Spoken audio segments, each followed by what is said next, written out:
Et si la terreur changeait de camp grâce à un monstre d'acier venu du ciel? Imaginez la jungle africaine, immense, épaisse, presque impénétrable. Pendant des années, ces forêts denses ont servi de sanctuaire aux groupes armés. Les avions passaient trop haut, l'infanterie avançait trop lentement, et les insurgés disparaissaient dans la canopée comme des fantômes. Mais soudain, tout a changé. Avec l'arrivée du Mi-35, surnommé le tank volant, la cime des arbres n'est plus un abri, c'est devenu une zone de danger mortel. Ce monstre mécanique russe rôde désormais au-dessus des forêts, capable de voler au ras des branches, de voir à travers la nuit et de frapper en un instant là où personne ne s'y attend. Pour les insurgés, la canopée s'est transformée en piège. Hier encore, ils pensèrent que la jungle les protégeait. Aujourd'hui, elle les expose à une puissance de feu écrasante. Le Mi-35 ne se contente pas de survoler le terrain. Il le domine, il traque, il détruit.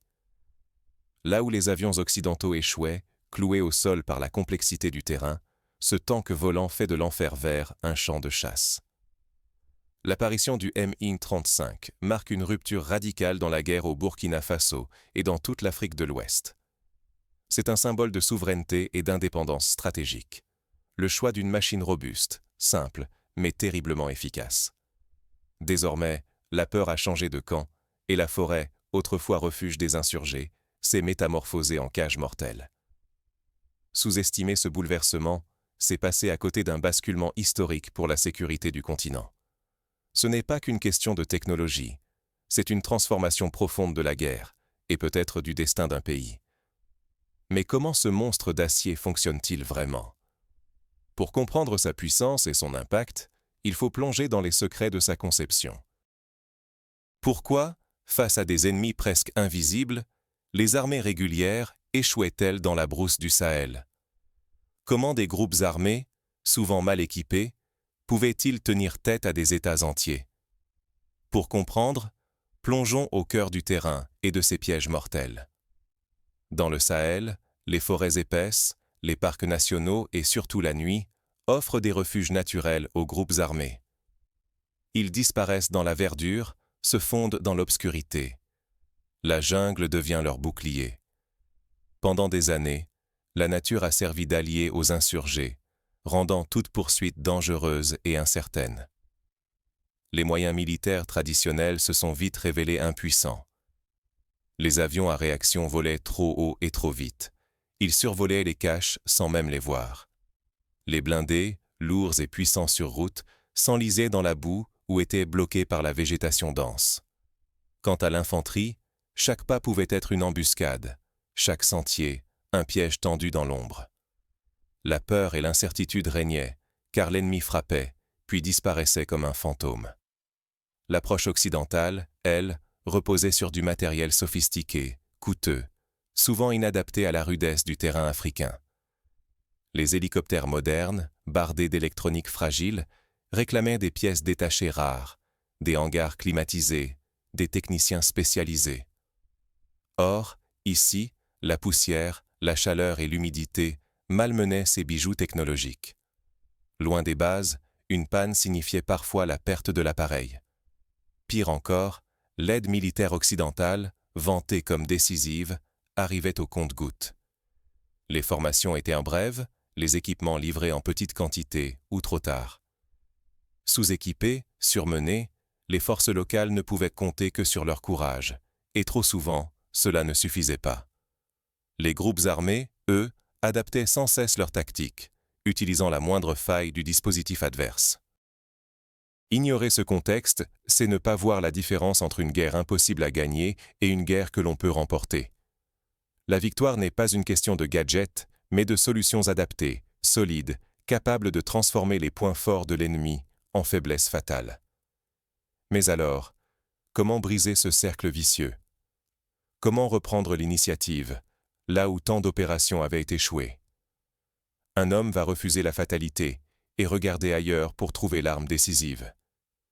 C'est à ce moment précis qu'entre en scène l'hélicoptère Mi-35, une machine conçue pour dominer l'enfer vert du Sahel et renverser la peur de camp.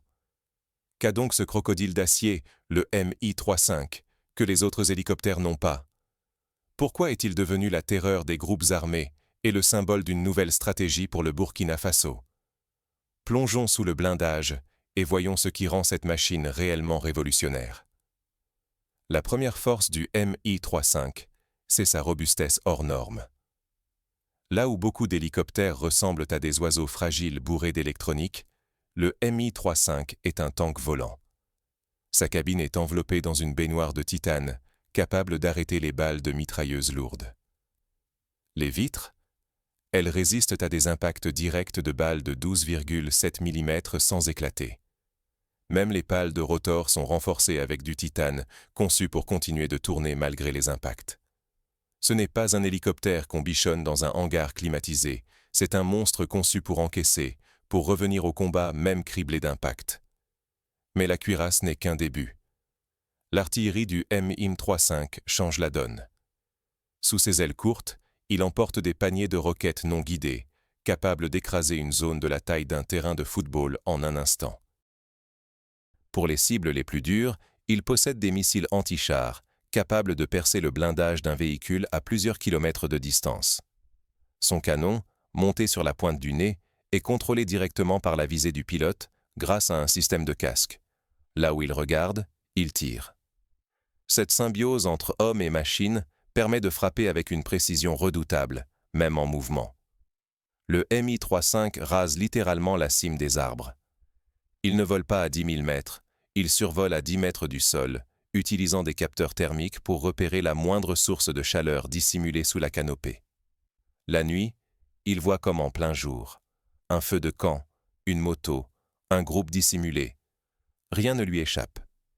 Il peut ralentir, s'arrêter en vol stationnaire, fouiller chaque recoin avant de libérer sa puissance de feu. Pour les insurgés, la forêt n'est plus un refuge, c'est devenu une cage. Mais au-delà de la technique, c'est l'effet psychologique qui bouleverse la guerre. Le bruit sourd des rotors fait vibrer l'air et les nerfs, c'est le son du prédateur qui rôde. La simple menace d'un Mi-35 force les groupes armés à se terrer, à fuir ou à commettre des erreurs. La nuit, ils ne dorment plus. Même tapis sous les arbres, ils savent que le danger peut fondre sur eux à tout moment. La peur change de camp. L'autre révolution, c'est sa coordination avec les troupes au sol. Jusqu'ici, l'armée devait attendre de longues minutes, parfois des heures, pour qu'un avion ou un hélicoptère occidental vienne en renfort. Désormais, les équipes, souvent en moto rapide ou véhicules blindés légers, avancent main dans la main avec le Mi-35 qui vole en appui juste au-dessus. Quand un groupe armé est repéré, le piège se referme en quelques secondes. C'est la tactique du marteau et de l'enclume. Les troupes bloquent la fuite. L'hélicoptère frappe.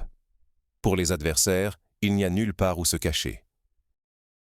Enfin, la capacité d'opérer la nuit enlève le dernier avantage aux insurgés. Jadis, ils profitaient de l'obscurité pour frapper et disparaître. Aujourd'hui, le Mi-35 les voit dans le noir, les traque, les poursuit. La nuit est redevenue le domaine de l'État, pas des bandits. Si le Burkina Faso n'avait pas osé cette approche, il aurait laissé l'adversaire imposer son rythme, multipliant les pertes civiles et militaires. Il fallait casser ce cycle, reprendre l'initiative, et c'est exactement ce que permet le Mi-35. Mais la plus puissante des machines reste inutile sans des hommes prêts à l'utiliser, à la maintenir, à la faire vivre dans des conditions extrêmes. Comment s'organise-t-il et quels nouveaux défis cette stratégie impose-t-elle? Pour comprendre l'impact réel de ce tank volant, il faut regarder au-delà de la machine et plonger dans le quotidien de ceux qui la pilotent et l'entretiennent, souvent au péril de leur vie. Et si la véritable puissance du Mi-35 n'était pas dans son blindage, mais dans tout ce qu'il transmet à un peuple? Car derrière le rugissement du tank volant, c'est un transfert inédit qui s'opère, bien au-delà de la simple technologie. Au Burkina Faso, des équipes locales ont été formées pour assurer la maintenance, adapter l'appareil à leur terrain et surtout s'approprier cette machine redoutable. Cela ne veut pas seulement dire réparer ou piloter. Cela veut dire gagner en autonomie, forger un savoir-faire et réveiller une immense fierté patriotique. Chaque technicien burkinabé qui remet un Mi-35 en état, chaque équipe qui l'adapte aux conditions sahéliennes, pose une pierre nouvelle à l'édifice de la souveraineté nationale. Ce n'est pas un gadget occidental qu'on envoie dans un hangar climatisé pour la moindre panne. Ici, la machine repart souvent le jour même. La remise en service se compte en heures, pas en semaines. Cela impose une pression constante sur les groupes armés. Ils ne savent jamais quand ni d'où viendra la riposte, car le ciel est redevenu imprévisible. L'ennemi ne peut plus respirer, jamais. Ce choix du Mi-35, loin des standards occidentaux, marque une rupture profonde. Le Burkina Faso affirme son indépendance stratégique, ose l'adaptation et refuse la dépendance à des partenaires distants et exigeants. Cette autonomie militaire devient un signal fort pour toute la sous-région. C'est la capacité à défendre son territoire sans attendre l'aide extérieure. C'est une révolution mentale. Le Mi-35 devient alors un symbole, bien plus qu'un simple engin de combat. Il représente la reprise de l'initiative. Chaque vol, chaque mission réussie, redonne confiance et morale à la troupe comme à la population. L'armée n'est plus sur la défensive. Elle chasse, elle frappe, et elle montre que la victoire est possible. Le sentiment d'impuissance recule. La peur change de camp. Sur le terrain, la doctrine militaire s'adapte. Fini d'attendre l'ennemi dans l'incertitude. Place à la chasse offensive, à la mobilité, à la surprise. Demain, ces hélicoptères pourraient même s'intégrer à des essaims de drones légers pour repérer, harceler, encercler l'adversaire. C'est une vision nouvelle de la guerre, née au contact de la réalité africaine. Mais peut-être que l'impact le plus décisif est psychologique. Car la guerre de la peur s'inverse. Désormais, ce sont les groupes terroristes qui regardent le ciel avec angoisse, qui craignent chaque bruit de rotor, chaque ombre projetée dans la savane. L'État reprend la main, non seulement militairement, mais dans les esprits. Ignorer ces transformations, ce serait négliger la vraie valeur de l'autonomie, du moral et de la confiance dans la victoire. Dans les conflits modernes, c'est souvent là que se joue le destin. Alors, comment ces enseignements du Burkina Faso pourraient-ils inspirer d'autres nations face à une menace invisible et imprévisible? Comment une nation peut-elle retourner un rapport de force a priori perdu, comme l'a fait le Burkina Faso?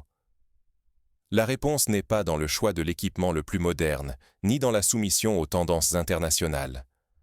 Le vrai secret, c'est d'oser sélectionner des outils adaptés au terrain et à la guerre réelle, pas à l'image véhiculée par les grandes puissances ou les institutions étrangères. Le Mi-35 n'a rien d'un gadget high-tech clinquant. C'est un choix délibéré de robustesse, de simplicité et d'efficacité. Autre leçon fondamentale, investir dans la formation, la discipline et le moral des combattants.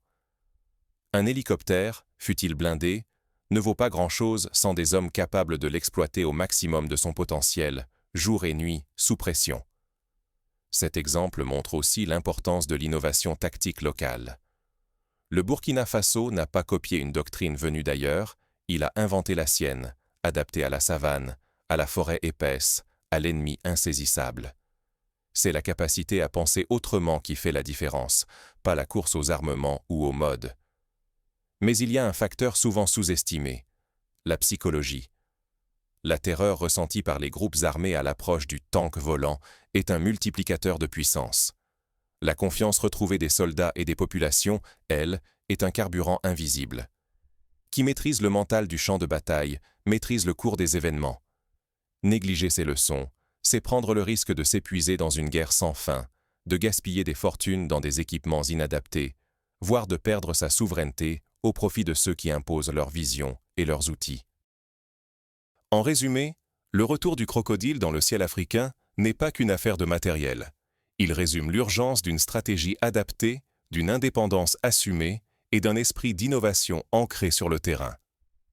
Mais cette transformation du champ de bataille ne se limite pas à la technique ou à la tactique. Elle touche aussi le cœur du pays, la confiance collective et l'idée même de souveraineté. Regardons maintenant l'impact profond de cette révolution sur la société burkinabé. Quand la survie est en jeu, osez le choix qui fait peur à vos ennemis. Rester passif, c'est subir l'histoire. Oser, c'est la faire. Le Burkina Faso l'a compris. En préférant le Mi-35 à des appareils occidentaux complexes, Ces stratèges ont fait bien plus que choisir un hélicoptère. Ils ont affirmé leur capacité à écrire leur propre destin. Le Mi-35 n'est pas qu'un outil de guerre, c'est un symbole. Il incarne une indépendance stratégique retrouvée, une fierté nationale ravivée et une volonté de bâtir une doctrine adaptée aux réalités africaines. La peur a changé de camp. La canopée, jadis refuge des groupes armés, est devenue leur piège. Ce choix audacieux a bouleversé la psychologie du champ de bataille. Là où l'armée aurait pu s'accrocher à des technologies fragiles venues d'ailleurs, elle s'est dotée d'une bête de cuivre et d'acier, capable de hanter la nuit, de traverser la poussière et d'absorber les coups sans broncher. Désormais, le ciel appartient à ceux qui osent, et la victoire sourit à ceux qui décident de changer les règles. La question qui demeure est universelle. Quand tout vacille, oseriez-vous faire le choix que l'adversaire ne voit pas venir? Ou préféreriez-vous rester spectateur d'une histoire écrite par d'autres? Car l'audace, parfois, est le dernier rempart contre le chaos. Ce récit du Mi-35 nous invite à réfléchir à nos propres stratégies de survie, qu'il s'agisse d'une nation ou d'un individu. Face à l'incertitude, la peur ou la menace, c'est le courage de l'initiative qui change la donne.